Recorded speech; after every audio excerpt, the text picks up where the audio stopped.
I think because as human beings, since we've had language, the way we've communicated important things is through stories. Welcome to We're Only Human, a podcast focused on blending research and practical advice to help today's HR, talent, and learning leaders improve business outcomes. Let's welcome your host, Ben Eubanks.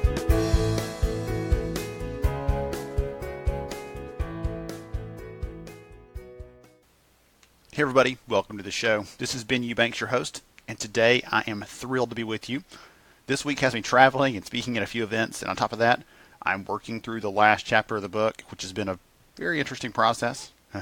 I'm naturally an optimist, but the last chapter is all about the challenges of adopting AI technology for HR leaders and what to expect in the form of hurdles and things like data privacy with the new GDPR law, algorithm aversion where we mistrust some of the things that systems recommend, or even bias that might exist in a system that we accidentally programmed into it. So I'm talking about those kinds of things. It's been an interesting process. I'm this close. If you could see me holding my fingers close together, I'm this close to wrapping it up. I'm very excited. I know you're excited too, because when I do, I'll have a few months in between when it goes in, when it's published, where I will talk about anything that isn't just AI for HR leaders, although I think this is really important. Anyway, the reason we're here today is because I recently caught up with my good friend, Mollie Lombardi, over at Aptitude Research Partners. Mollie taught me a lot about what it means to be an analyst, and as you'll quickly gather from the conversation, we are two nerdy peas in a pod when we get together. The thing I really wanted to talk about with Mollie was stories. I think I retell a story or two that you might have heard here before, but we talk about the case, the importance of telling stories and storytelling when you're sharing data, when you're trying to build a business case, when you're trying to influence others, and more. We recorded the session a couple weeks ago at the Silk Road Connections User Conference in San Antonio, but the content is really timeless. In the book, see, there it is again, another reference, I share dozens of stories to help illustrate the value and the opportunity for AI to support and augment the work we're doing as HR leaders. Someone asked me recently why they should read a book that's 50,000 plus words about artificial intelligence in HR. That seems like overkill, right? And I said it's not because of how I defined AI. It's not because I talked with some secret company that knows all the answers. It's because the stories are going to help you grasp why this concept matters, how to apply it to your own company, to your own job, and even to this broader career of HR that we all know and love. What's this career going to look like in a few years? I probably give you some insights into that in the book. So, thank you again for joining me today. I really appreciate your time, and I always take that very seriously. By the way, if there's ever a topic you'd love to see covered on the show, feel free to reach out to me at any time. Ben@upstarthr.com is a good email for me. At Ben Eubanks on Twitter, or just Google me. You can't miss.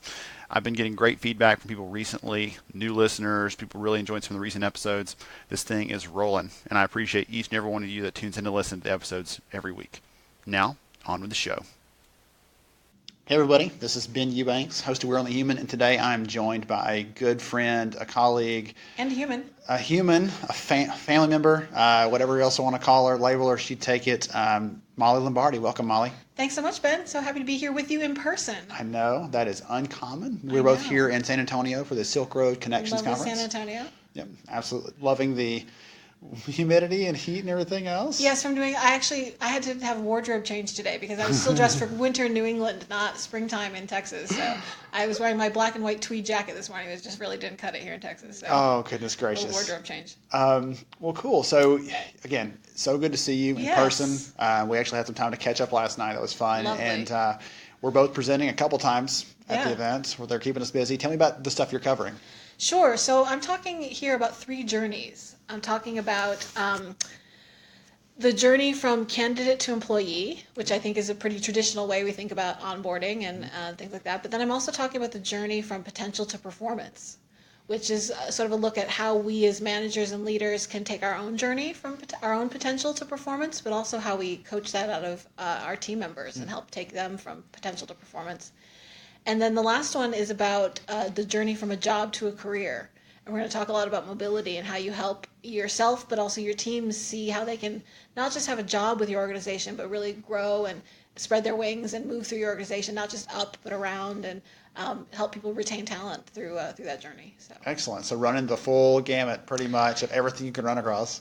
Trying to, yeah. There's probably something else we could lump in. We could throw some offboarding conversation in the very end, but Well, right, and if you do your onboarding right, it's it establishes that relationship that takes you through even boomerangs. So. Yep, absolutely. Yeah. So, fun stuff. I'm doing a couple presentations, talking or some workshops actually around innovation and helping people come up with some new ideas for processes and everything else. And it's funny, I was talking to a attendee just a minute ago. They were telling me they enjoyed the session, and I said, did it surprise you? You're at a technology conference about a user conference basically, and the ideas we're talking about have nothing to do with technology. They're all about the process. They're all about the people, like all those things, how to engineer people to do things that we need them to do, influence and stuff like that. Well, and I've always said that if we could buy the tool and fix the problem, we could all go home, right? Which would be really a bummer for us because it's a pretty fun career. But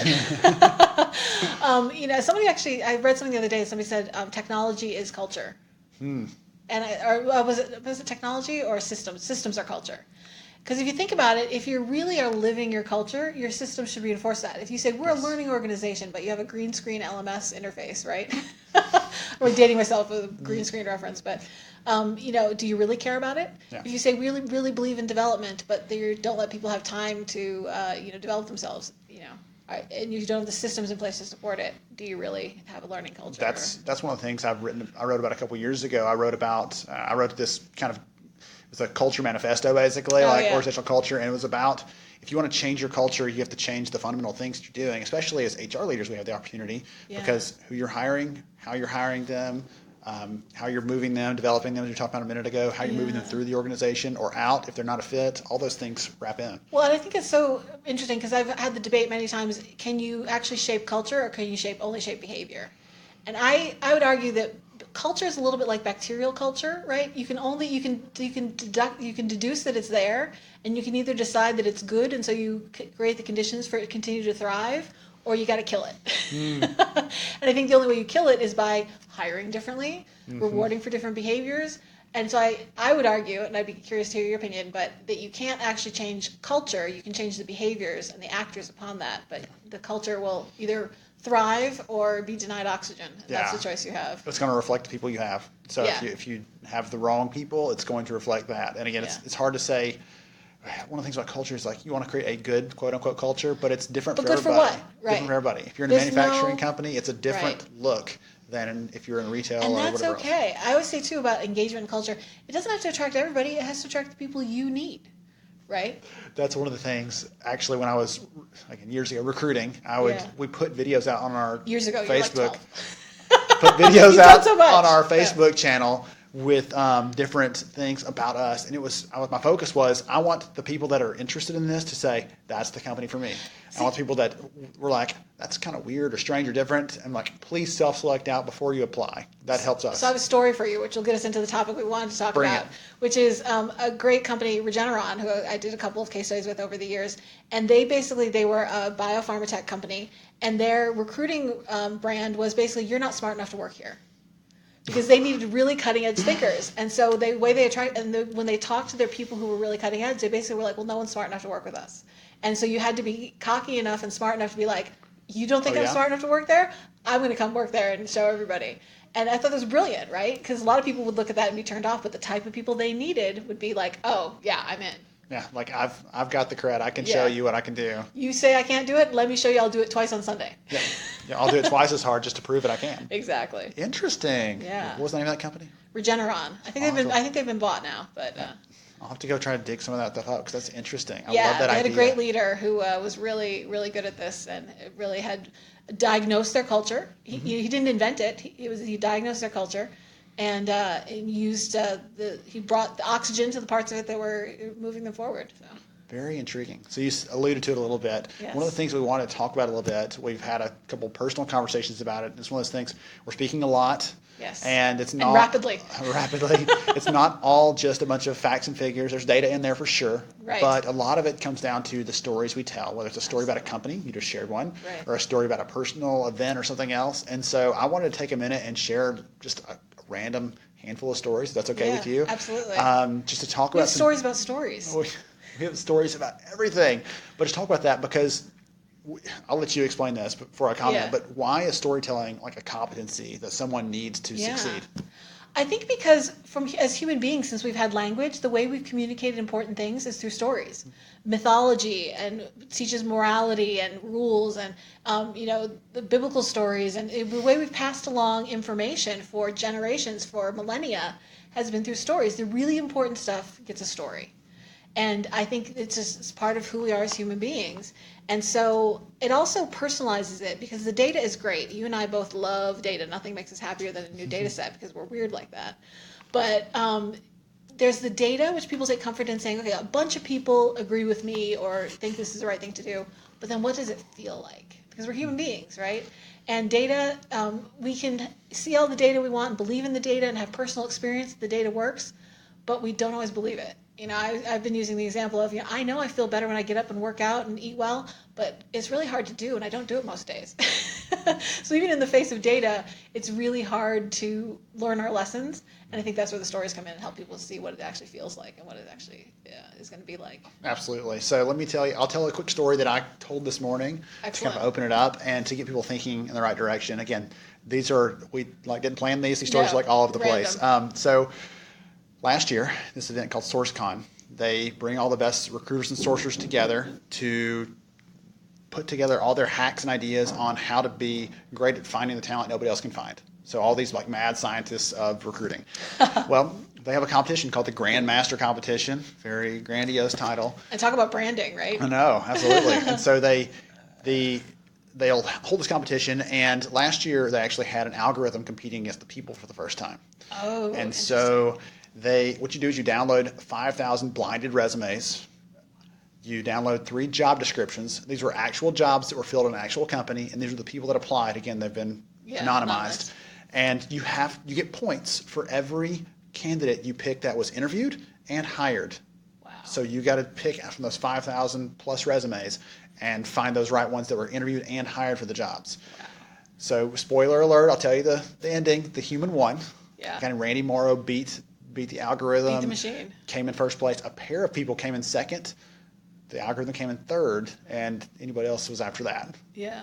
But the thing is, it took the humans between 4 and 24 hours to get all of their calculations and searching and figuring done. It took the algorithm 3.2 seconds to do that.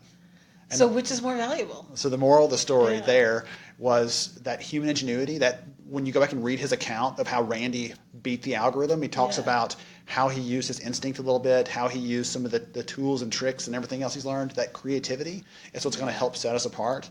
And that's the piece I was trying to make the point this morning about innovation being something we need. But again, the story has nothing to do with the rest of the conversation, I think, but it's an example of how to connect people and get them you're waiting to hear who won. Right. You wanted to know at the end of the story. So. Yeah. Well, and I think we were talking last night about the gift of storytelling, right? And how did we know stories were important or that we could tell stories? And I used to joke that in college they called me Rose. If you're old enough to remember the Golden Girls, right? Rose always had to say an Olaf story, which is a little offensive, but because she was also kind of a ditz. But you can name a topic. Talk about bananas and Brett Favre. I might have a story. But we were saying last night, when I learned that I could tell a story and captivate people, I was at one of my first jobs, and I'm not a golf fan. I don't watch golf. I happened to catch 5 minutes of Sergio Garcia's, I think, first Masters appearance or first major tournament appearance. I don't know all the golf terms, but it was a big golfing event. And Sergio Garcia was very young. And he hit a shot into some tree roots. And he, instead of taking the penalty and dropping it back on the green, which I think is what could happen. It's golf, so. But basically, he decided to hit it from the tree roots, and he calculated and looked and looked and looked, and he and his caddy talked about it, and then he basically closed his eyes and took a giant swing, which not only was a risk in terms of getting it onto the green, which he did, but he could have broken his arm taking a full swing into a tree branch, which he managed to miss. It's not like hitting the tee, And I was telling the story at a group of people at lunch, and they were captivated. And at the end of the story, someone said to me, I don't even like golf, and I couldn't wait to hear the end of that story. And I was like, oh, there's something to this, Same kind of thing. So we even have stories about how to tell stories. Stories about everything. And going back to the point I made earlier, I asked you to kind of elaborate on it, but storytelling is a way to help connect with people with the message you have to share, whether it's data, whether it's trying to influence them, whatever it happens to be. And all too often, I actually ran this hackathon event a couple months ago, and the team that won one of their sessions, their idea was that managers have to go through a storytelling training before they can present any data to anyone. And so they have to, prior to coming into that meeting, know, okay, what's the goal, what's the point, like what's the story I'm going to weave around this. I'm not just going to throw all the stuff at you and hope that you soak in what matters, but I'm going to tailor it because I know that Mollie cares about, not about golf, but about her husband. And so we're going to tailor it to marriage. We're going to tailor it to like whatever it happens to be. Well, and it brings out your passion. You and I were talking about this too. When you talk about something with passion, it really makes a difference. We're talking about my husband. He works for a utility, and they have an arborist because, you know, when you have utility wires, you need to trim trees around that, and you need an expert. And he's like, I like trees as much as the next guy. But when you hear this woman talk about trees, you're drawn in because she has passion about trees. And I think, you know, when I was first becoming a speaker, that's one of the things that I was taught, which is if you have passion about it, you're always going to be memorable. And I think there's nothing wrong with realizing we have to bring some entertainment value to our data as well. We love data and love to be locked in the dark with our data and writing about it, but you have to get out and make it real for people and make it usable. Yeah, absolutely. So what's a tip, a pointer, a helpful insight that you have for someone if they're going to try to do a better job of that? Maybe, hey, maybe the title of this needs to be, you know, how to be a better speaker, you know, whatever it is, or maybe it's just presenting internally, you know, speaking in that context. What ideas would you give them? Well, I think, you know, we were talking last night too about how do you become a writer and how do you become a speaker. One of it is to do it. And the other thing is to watch good people who do it. So, you know, if you want to write, read good books. If you want to speak, listen to good speakers. And think about what it is that drew you in. Because it's not all the data. And I think it's also important to remember, people are not going to remember every slide. If they take away one or two things, you're lucky and you've done your job. And actually, I had a very gratifying moment at this conference earlier. I was in the audience listening to someone present who had been in my session earlier and echoed something that I'd said and, you know, brought up that point. And it wasn't about that it was me. It was about that, like, it was so exciting that you turned on something in their brain that they remembered. Yes. And they don't ever have to remember my name or my firm's name or what we're talking about, but they had that idea that, like, I heard someone say this and it was meaningful to me. And so I think so think about what's personally meaningful to you. And bring what's relatable, you know, for yourself. You know, we all have our own experiences, and people are curious about people. You know, they want to know about you, even if they don't want to know you, right? So when you speak from personal stories, I think it brings out your passion. And I also think, you know, think creatively about what is the story here? What am I trying to get across? The method can be your message. Today I was talking about onboarding, and I actually used the hero's journey, which is sort of a literary reference, right? The stock characters in literature, you know, the hero, the fool, and there's this journey that heroes go on from call to action to being able to, you know, gain some skills and then going through a dark challenge and sort of darkness of the soul and recovering and then coming back to the real world, you know, with a new ability transformed. And I related that to onboarding because it's a lot more interesting to think about this hero's journey, right? Mm-hmm. And think about how you translate it to onboarding. So I think it's about making connections that make sense for you, what feels right for you. Yeah, that reminds me, actually, I'd forgotten about it, but I saw someone present on the employee experience recently, and they're talking about designing it. Not just, you know, laying out the life cycle of the employee, but actually trying to design an experience in this. And they went through and talked about like Greek architecture or something like that. And we're like talking about different components of it and saying, this is the purpose for that thing. Here's how that purpose could translate to this. And so they're trying to plant those things in your mind so you remember it later. You might not remember the data points or everything else. But you remember, it's like that story, you're like, oh yeah, you know, I remember that story and how that kind of applied, and I'm a sucker for stories. I'm always looking for one. I always try to soak them in. Well, you and I were talking about this last night too, because we talk about my memories. You know, I tend to blog personally and professionally, and even my professional blogs are personal. I can't not do it. It's very hard for me to keep myself out of the stories I'm telling. But you know, when you tell personal stories, it's really, you have to decide that you're going to let that out. But I think it's also important to think about when I blog for myself. Sorry, the story just went out of my head. When you blog for yourself? When I blog for myself? See, that's the problem with stories. You have so many stories. I talk about the fact that, you know, I came from a theater background, and it was all about telling stories. And when you tell stories about yourself, you always come through your own filter. So I probably lie in most of my stories because it's the truth that I experienced, right? So I was writing something about my dad recently, and it was not for work. It was for personal on Facebook.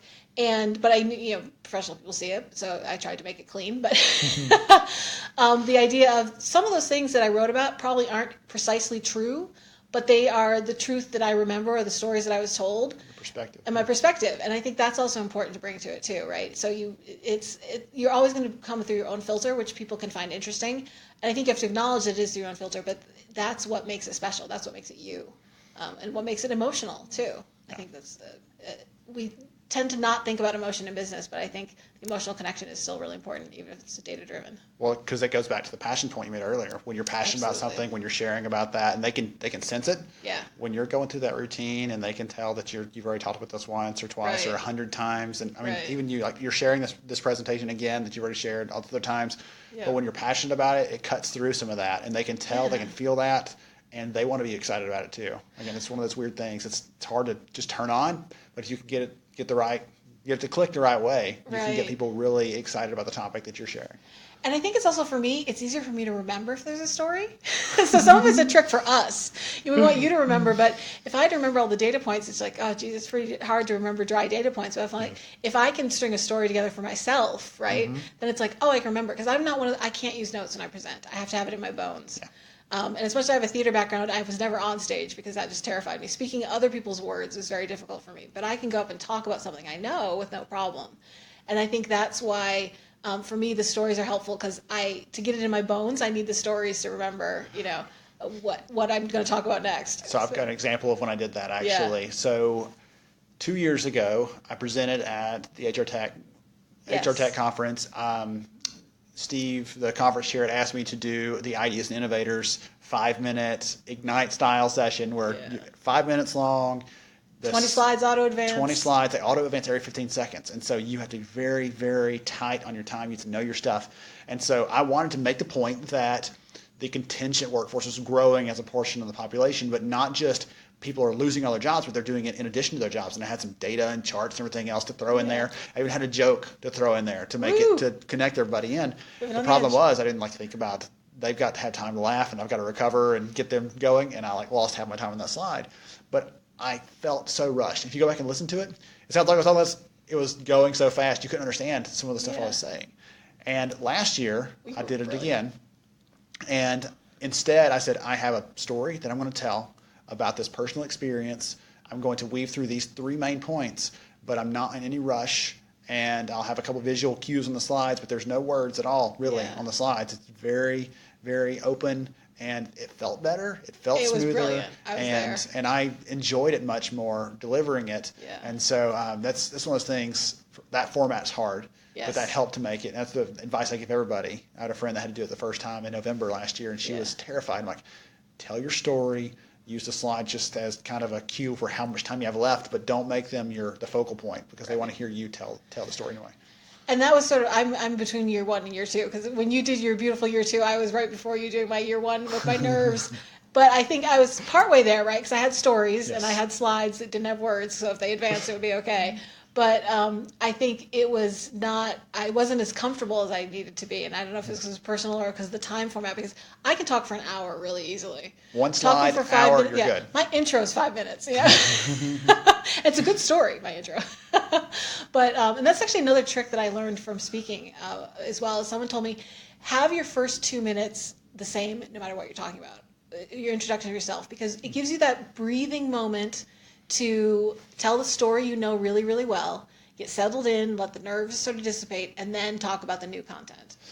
And that was such a good tip, I would have to say, because it does, even if you're a pro, there's that moment of adrenaline, and there should be, right? You need that moment of adrenaline. But if you have the same story you tell as your intro, if it gets you through that first 2 minutes, then you're golden. And I found that to be such a useful tip. So can I offer a counterpoint to that? Yes. Something that works for me, because we're obviously not all carbon copies. You and I have we're practically twins. Nerd twins, in the nicest sense. Yes. So the way that I've started doing it is, and it weirds people out on webinars when I'm working with someone, because you're like, hey, your slides are out of order. Like I'm like, no, this is how it's supposed to be. So I'll start with the story before I actually go to, like, here's the agenda and here's my intro, like all the other stuff. I put it after a quick story. Oh, see, because my intro is a story. So actually, it's 3 stories. Okay, so I can't. Maybe we still are on the same page then. Yeah. But I'll start off, and depending on the topic, I have a handful that I'll kind of go to, default to. But the story starts it off because I want them instantly connecting. If you start off with, here's my list of accomplishments, and Oh, God, here's no. you know I've been published I in hate being these introduced, yeah. publications, and I get these are the embarrassed when degrees people that I read have. my bio. Like, Me I'm like, too. Don't read. I'm like, haven't talked to me as a human, right? Like, I had to submit that because you made me do Right. it. Don't go back and read that. That hurts me. yeah. Well, it's funny because here it was great because our moderators said, "How do you want me to introduce you?" And I said, Yes. "Minimally." Yes. What's the minimum you can get away with and still consider Name and title, yeah. And it's because I do tell a story, Mm-hmm. and I talk about being a data geek and how I explain that. Should I tell the story? You're welcome to. Go for it. We'll tell So stories. being a data geek, and I tell a story about, I was trying to tell my, I always joke, I wish I was a ballerina or a fireman because then people would know what I do. My father still doesn't know what I do. He knows I travel a lot and he can only find me on my cell phone. So, but it's not, being an analyst is not a job a lot of people understand, but I was trying to explain to my friend's son, who was 7 at the time, what we do. And I was really proud of myself because I came up with this description. I said, I ask people questions and I use math to figure out how many people do certain things, and I write about it, which I was like, that's actually a pretty good, It's a very good decent summary. description. And he looked at me and goes, math and writing, that sounds awful. You're thinking that sounds heavenly. Yeah, I'm like, it's a pretty good career. Don't knock it, kid. But yeah. So I talk about being a data geek, and then I talk about being a storyteller, which we've talked about ad nauseum. And then for me, when I'm doing stage work, right, I happen to have Parkinson's disease, and I tell a story about that because if I am moving funny, I don't want people to worry about it. And I also tell the joke of, I'm not nervous or drunk, or I might be all the time, and people will just never know. You just have no idea. But at that point, it relaxes me. It relaxes them. I've told a little story. I've gotten personal. I've also made, if I am awkward, I've always been awkward. Now I'm medically awkward. I've eliminated that. And people can concentrate on what I have to say, and I can concentrate on what I have to say. And so then I can launch into the new content. And I think because people connect with you as a human, right? It's like, here's who I am, and here's what I'm about, and now we can have a conversation. Yeah, absolutely. Yeah. Interesting. Yeah. I think too, you're talking about like tips. I think you watching good people. Our friend Lori Rudiman, right? She's somebody who I know hones her craft. Or, Trish McFarland, and people who Madeline Lorano, my partner. Oh, yeah. Watching great people present, you always pick up tricks and how they engage and how they are personal or not, or how they walk around the stage or things like that. I think it really is making it your home. Making yourself. If you make yourself comfortable, you make your audience comfortable. I think. Absolutely. Yeah. Interesting. Well, again, maybe we'll title this one "How to Be More Effective at Presenting" or something like that. How to tell stories. Story time with Ben and Mollie. I like it. Let me I write like that it. down. But again, fun conversation. It's one of those things I Yeah. love talking about. It's one of those things, again, people that don't know us personally, they learned a little more about us today. They Yeah. got to figure out more about what we do. Well, and I We're always data say, nerds too- with math, all that good stuff. Well, and it's funny too because I think we're all a little quirky, and I say that with love. All us analysts are a little quirky, and I firmly believe it's because the two skills of being able to go in the cave and do the numbers and do the writing, and then to be sociable and have an executive presence and be able to present. Those aren't supposed to happen in the same brain. They're opposite ends of the spectrum. Yeah, and so we're all a little bit weird, but that's okay because we all, appreciate that in each other, and it allows us to have these kind of conversations. I always think it's such a privilege to have this job. We get invited into companies to hear stories and to look at their data, and it's such a privilege to have this job and be able to share those stories with people and to, hang out with people like you, Ben. And I think this is definitely a privileged job, but I think anybody can use the ability to tell stories to make their job more fun. And, yeah. Absolutely. That's all I have Awesome. to say about that. Awesome. Well, you and Madeline, you mentioned her a minute ago. Yes. You guys have your own podcast. You We recently do. picked back Research up- on the Rocks. Yeah, Yeah. imagine that. HR happy hour, baby. Absolutely. But if someone else wants to just find you, connect with you, if they're not listening already, they're not an avid fan of Mollie and all the work you're doing, how can And they find Madeline. I mean, don't forget Madeline. Yes. She's my better half. So we are at Talk to ARP on Twitter, at Mollie Lombardi, Mollie with an IE, at Madeline Lorano on Twitter, and then also aptituderesearchpartners.com is our URL, so you can find us there. I'm pretty easy to Google because there's only one IE, Mollie Lombardi, I think, at least in the first couple pages of Google. So, Excellent. Aptitude Research Partners, Research on the Rocks, HR Happy Hour website, podcast website. You can get our links. And we have a great one coming up with our first interview guest. Oh, exciting. Yes, very Good exciting. stuff. I can't Yeah. wait to hear it. I've enjoyed, I know you guys took a little bit of a break, but you've come Yeah. back, and it's been really interesting to hear your voices. I miss you. Again, we see each I other face to face know. occasionally So fun on to the see road, you. and so it's been great. Thank you so much for hanging out with me. Thanks for inviting me on the podcast to tell stories. Anytime, Mollie, anytime. You're always welcome. Excellent. To everybody else, thank you for joining us today. This has been Ben Eubanks, your host, and I'll catch you next time. Thank you for listening to We're Only Human. Please take a moment to share this episode with another HR leader who might see it as a valuable resource in their daily work. For more information about the podcast and to see all our show archives, please visit upstarthr.com.